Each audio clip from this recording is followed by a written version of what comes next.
Okay, welcome back. So let's look at a couple of things, little housekeeping things regarding the code.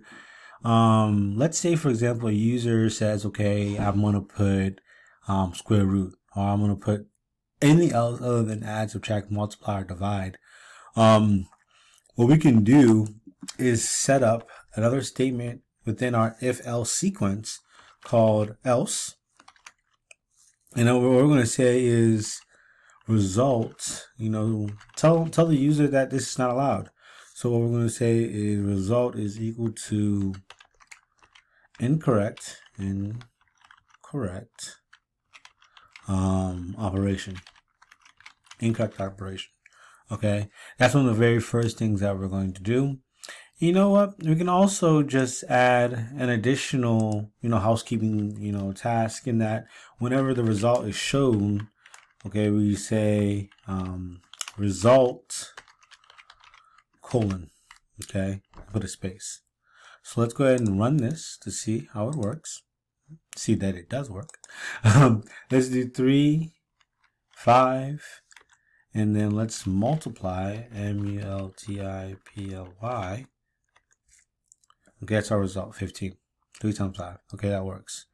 All right. So this is a little bit of a jump, but what we would want to do is to have the user have the ability to be continually asked the question, do you want to, do a calculation, okay?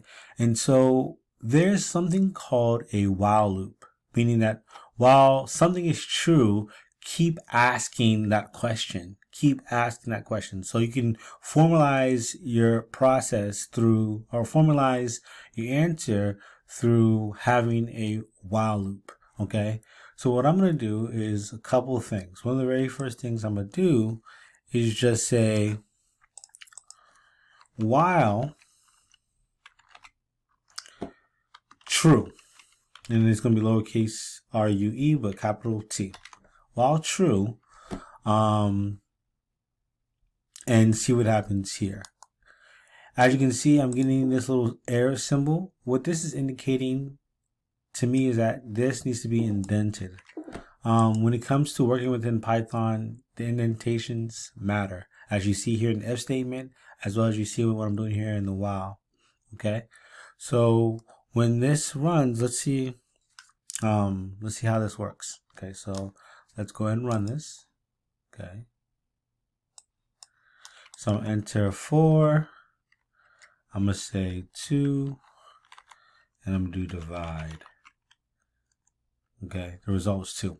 Okay. As you can, if you notice, it didn't ask me, because I haven't programmed it, but still, it didn't ask me, do I want to do a calculation again? It just went to me asking me another number. Let's do 5. Let's do 5. Let's do add. Okay, so it did it correctly. It added those two numbers.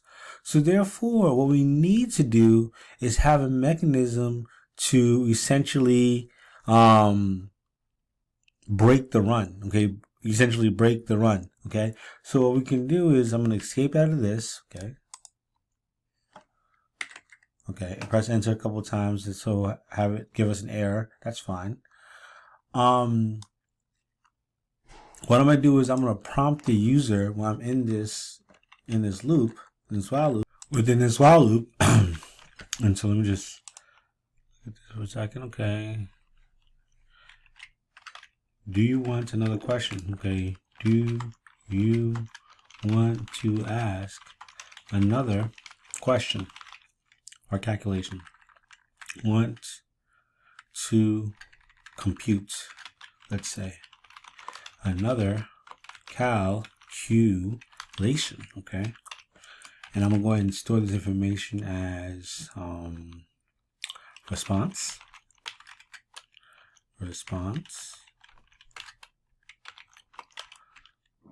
Okay, and I'm gonna run this. Okay,